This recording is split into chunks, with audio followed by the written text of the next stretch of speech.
আসসালামু আলাইকুম। ওমর আলী জামে মসজিদে আমাদের পাশে আছেন, যিনি পাঁচ ওয়াক্ত নামাজ আমাদের সমাজের সবাইকে নিয়ে আদায় করে থাকেন।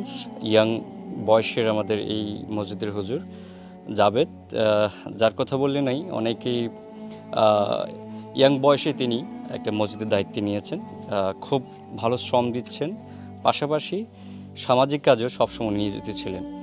আমি তাকে কিছু কথা জিজ্ঞেস করতে চাই।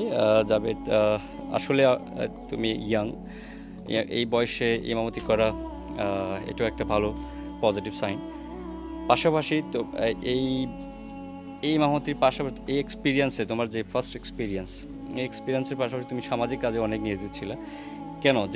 এটা কি তোমার নিজের মসজিদ হিসেবে তুমি চিন্তা ভাবনা করে, না আল্লাহর দিকে তাকিয়ে, আল্লাহর খোলসের দিকে তাকিয়ে, এই যে নামাজ থেকে নিয়ে সামাজিক কাজ পর্যন্ত সবসময় আমরা দেখে থাকি, মসজিদ, কবরস্থান, রোড, সুপারি গাছ, সংস্কার, যে কোনো কাজে তুমি সবসময় থাকো, এটা একটু ছোট করে ব্যাখ্যা। আসসালামু আলাইকুম রহমতুল্লাহ। সবাই কেমন আছেন? যে আমাদের দক্ষিণ ধর্মপুর ওমর আলী সমাজের সংগঠন, এই যে দেখতে পাচ্ছেন দক্ষিণ ধর্মপুর ওমর আলীর যেই ডিজাইনটা, অর্থাৎ বারিন্দার বা গম্বুজ নিয়ে যে বারিন্দার যে ডিজাইনটা আসছে, এটা অসংখ্য ধন্যবাদ।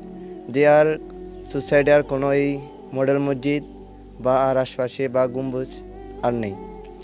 তো আশা করি যেই আল্লাহ তাআলা আমাদের সকলকে যে কোনো জায়গায় মসজিদের জন্য দান সদকা এগুলো আখিরাত